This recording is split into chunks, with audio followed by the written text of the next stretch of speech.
Hello everyone, welcome to dynamic study. तो आज की क्लास में हम इंडियन इथोस इन मैनेजमेंट में डिस्कस करने वाले हैं what are the piece of work ethics.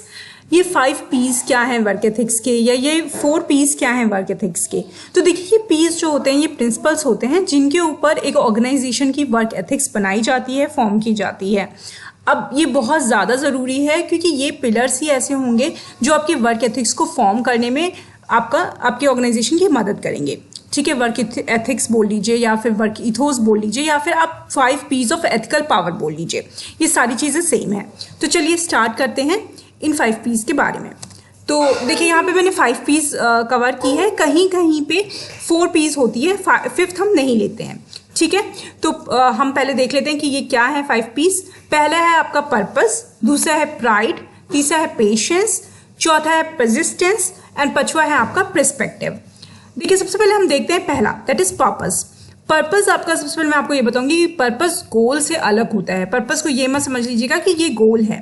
यहाँ पे पर्पस की हम बात करते हैं कि एक ऑर्गेनाइजेशन क्यों एग्जिस्ट कर रही है, उसका पर्पस क्या है, उसके एग्जिस्टेंस का पर्पस क्या है, और उसी पर्पस के बेसिस पे हम अपना वर्क एथिक्स फॉर्म करते हैं। जैसे कि मान लीजिए कि ऑर्गेनाइजेशन है, उसका एक टारगेट है कि उसको एक इतने मिलियंस के सेल्स को अचीव करना है। तो क्या वो पर्पस हुआ? नहीं, वो उसका एक टारगेट है, वो एक गोल है, पर्पस नहीं है।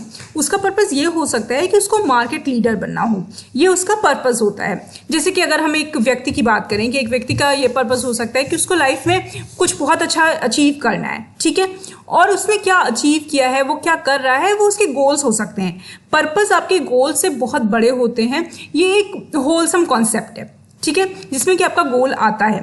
तो आपको ये समझ में आ गया कि पर्पस आपका ऐसा हो सकता है कि कोई ऑर्गेनाइजेशन मार्केट लीडर बनना चाहती हो, ये उसका पर्पस है। उसके बाद आता है आपका नेक्स्ट प्राइड।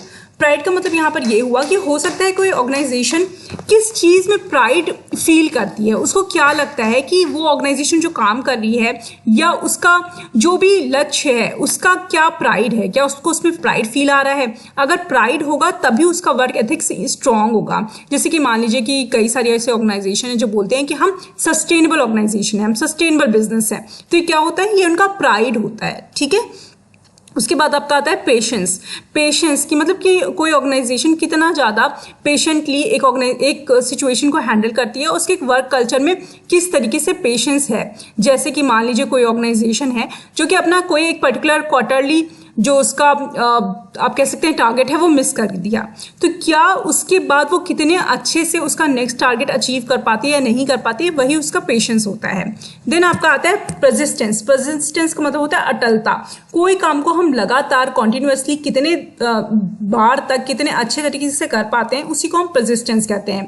किसी ऑर्गेनाइजेशन में क्या ये खूबी है कि वो अपने गोल्स को, अपने टारगेट्स को उतने ही परसिस्टेंस के साथ हर बार अचीव कर पाएगी या नहीं कर पाएगी, ये भी उसका वर्क एथिक्स फॉर्म करता है।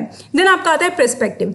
क्या उसका उद्देश्य है, क्या वो उसका क्या नजरिया है, वो बेसिकली पर्सपेक्टिव होता है।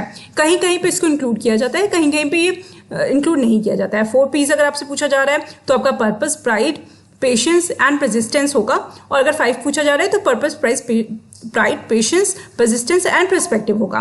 तो एक ऑर्गेनाइजेशन का क्या नजरिया है, ये समहाउ आपका पर्पस एंड प्राइड से थोड़ा से मिलता जुलता होता है। एक ऑर्गेनाइजेशन आगे चल के क्या बनना चाहती है, वो अपने आप को क्या देखती है, वो खुद में कितना ज़्यादा प्राइड महसूस करती है, उसका ऑर्गेनाइजेशन में रहने, उस ऑर्गेनाइजेशन को मार्केट में रहने का क्या पर्पस है, ये सारी चीज़ें आपकी पर्सपेक्टिव आती है। पर्सपेक्टिव में बहुत सारी चीज़ें हो सकती हैं कि जैसे कि वो अपने कॉम्पिटिटर्स को किस नज़रिए से देखती है, अपने एम्प्लॉयज़ को किस नज़रिए से देखती है, निगेटिव पर्सपेक्टिव है उसका कि पॉजिटिव पर्सपेक्टिव है या मॉडरेट है, ये सारी चीजें आपकी पर्सपेक्टिव डिफाइन करती है। तो ये आपके 5 पीस हैं जो कि वर्क एथिक्स को डिफाइन करते हैं, वर्क एथिक्स को फॉर्म करते हैं। तो आई होप ये टॉपिक आपको क्लियर होगा। Thank you so much, keep on watching and keep on learning.